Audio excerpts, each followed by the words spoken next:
regardez l'invité de la rédaction sur Medi 1 et merci de nous rester fidèles. Face à la pandémie de Covid-19, le Sénégal, comme beaucoup de pays à travers le monde, a mis en place une série de mesures de santé publique pour prévenir et contrôler l'épidémie et en même temps réduire les effets négatifs de ces mesures. Pour le respect des principes de transparence et de redevabilité de l'action publique, même en situation d'urgence, une étude d'évaluation de la riposte à la pandémie a été menée par des organisations non gouvernementales et autres chercheurs sur la gouvernance sanitaire, économique et sociale de la pandémie à Covid-19 au Sénégal. L'initiative est du think tank Legs Africa avec l'appui financier et technique d'Osiwa. Et pour en parler, nous sommes avec le professeur Cher Ibrahima Niang, socio-anthropologue et coordonnateur de l'étude. Merci Monsieur Niang d'avoir accepté notre invitation. Je vous en prie. Monsieur Niang, vous avez d'abord publié une étude d'évaluation de la riposte de l'État du Sénégal quant à la pandémie. Qu'est-ce qui en est principalement ressorti? Bien, nous avons été chargés de travailler sur les aspects sociologiques et anthropologiques, notamment sur les perceptions et représentations des communautés, des sociétés. C'est-à-dire comment les gens ont vu le Sénégalais lambda, le Sénégalais ordinaire, comment est-ce qu'il a vu la réponse et son efficacité, et comment il se sent par rapport à tout cela. Donc c'est ça que nous avons essayé de voir, et nous avons vu que certes il y a des choses positives, mais il y a aussi énormément de récriminations qui viennent des communautés. D'abord au niveau du concept, au niveau de la stratégie, les gens pensent qu'ils n'ont pas été suffisamment consultés. Or, je crois que l'Afrique doit repenser son rapport aux épidémies et son rapport aux maladies émergentes en particulier, émergentes ou réémergentes. C'est-à-dire que tant qu'on va raisonner comme si les solutions venaient d'en haut et descendaient jusqu'à la base et que celles-ci n'avaient qu'à s'exécuter, on risque d'avoir des problèmes. Il faudrait trouver un moyen de faire entendre les voix des communautés, des sociétés, de l'homme de la rue, pour intégrer cela dans la co-construction de stratégies. Donc ça, c'est un des éléments, à mon sens, qui est intervenu. Il a été identifié, professeur, des constats qui renseignent sur l'efficacité ou non de l'organisation de la riposte, ses effets sur la gestion de l'épidémie, sur les conditions de vie économique et sociale des populations, ainsi que leur comportement et liberté. Quelle analyse avez-vous fait de l'efficacité de cette riposte, et de la gestion de la pandémie dans sa globalité? Vous savez, tant que la pandémie est là, tant qu'elle va et revient, tant qu'on parle de deuxième, troisième, quatrième vague, tant que chaque fois on a l'impression d'un éternel recommencement, on se pose des questions sur la réponse initiale. C'est-à-dire, ça fait ressortir les limites de la réponse initiale. Et ça fait ressortir justement la question de comment est-ce qu'on a perçu le temps, comment on a perçu l'épidémie. C'est comme si les décideurs s'est dit que l'épidémie ne va pas durer longtemps.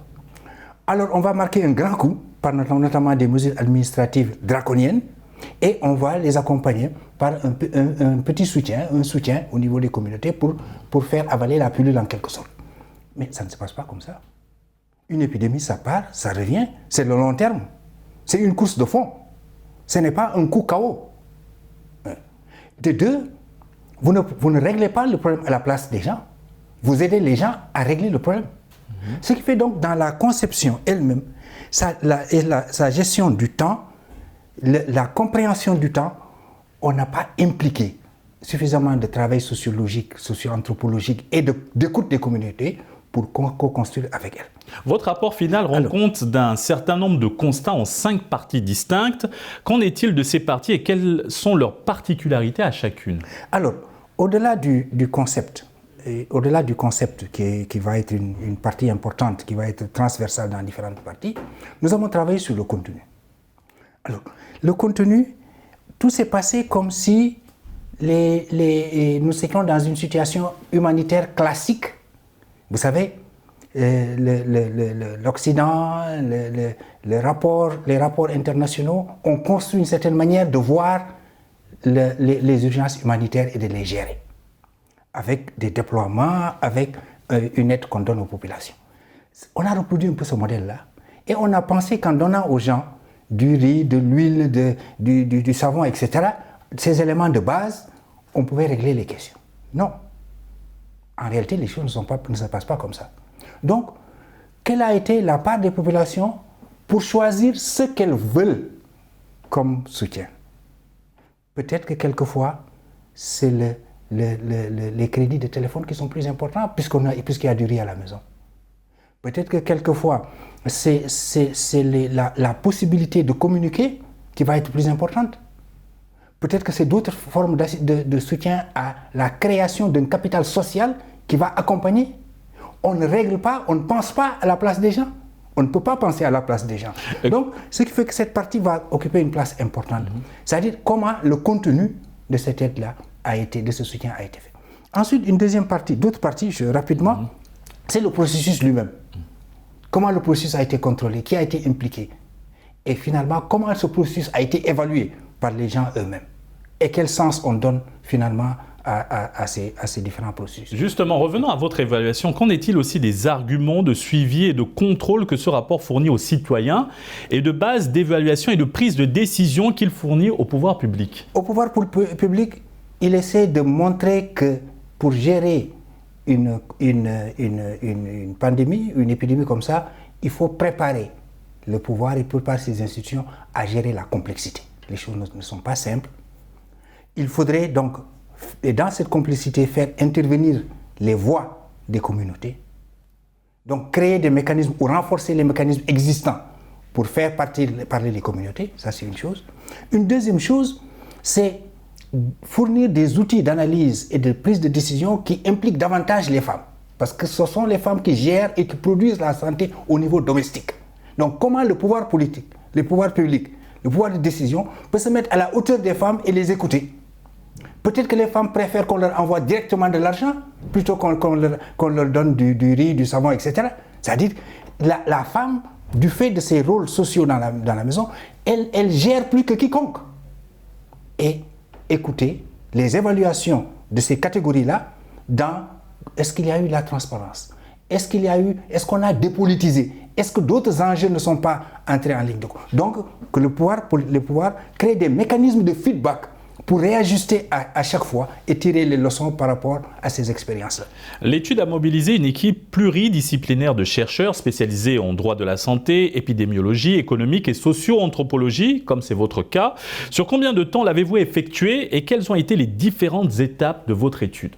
Donc, nous avons travaillé à peu près 9 mois avec des phases qualitatives d'exploration, essentiellement pour écouter les gens, pour voir comment est-ce qu'ils conceptualisent ces questions, comment est-ce que les populations se sentent par rapport à tout ce processus. Donc, nous avons passé énormément de temps à faire parler les gens. Deuxièmement, nous avons essayé de quantifier. C'est l'enquête par questionnaire. Quand vous arrivez dans une maison où on vous dit qu'on a reçu des dons, où on vous a dit que la maison a reçu des dons, vous allez dans la maison, on vous dit nous on n'a rien vu. Et on vous dit souvent, vous avez cette formule qui revenait, les 1000 milliards là on ne les a pas vus.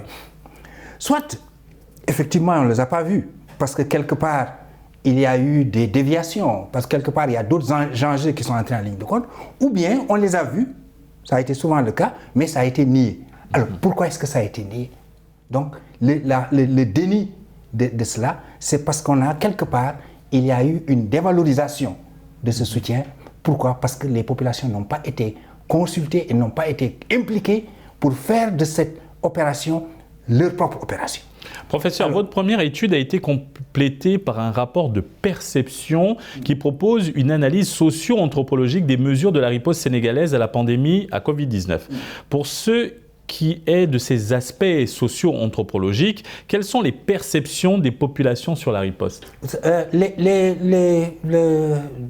Tant que la riposte est perçue, comme à l'heure actuelle, comme étant l'affaire du pouvoir et l'affaire des politiciens, et enjeux de lutte politique, les populations ne se sentiront pas tellement concernées par rapport à cela. Donc, elles ne mobiliseront pas toutes les capacités de riposte qui dorment dans les sociétés. Parce que n'oubliez pas, du point de vue anthropologique, ça fait combien de millénaires les populations résistent au virus, les communautés résistent au virus. Donc, elles ont accumulé une mémoire collective, elles ont accumulé une résilience qui leur permet de faire face. Alors, si on n'arrive pas à mobiliser cela et qu'on est tout le temps surpris par des vagues successives et qu'on le paye très cher, c'est que quelque part, il n'y a pas cette connexion qu'il faut entre le pensée de la riposte et les ressources et les capacités de mobilisation qui existent au niveau des communautés. Donc c'est pourquoi il faut, une de ces leçons, il faut réinventer les ripostes dans des contextes africains en tenant compte de la culture, de la société et des ressources qui existent au niveau local. Merci professeur Nion pour cet éclairage sur l'étude d'évaluation du projet de redevabilité de la gouvernance sanitaire, économique et sociale face à la riposte de la Covid-19 au Sénégal. Merci beaucoup. Je vous remercie, je vous en prie. Et merci à vous d'avoir suivi cet entretien. Très bonne suite des programmes sur Média.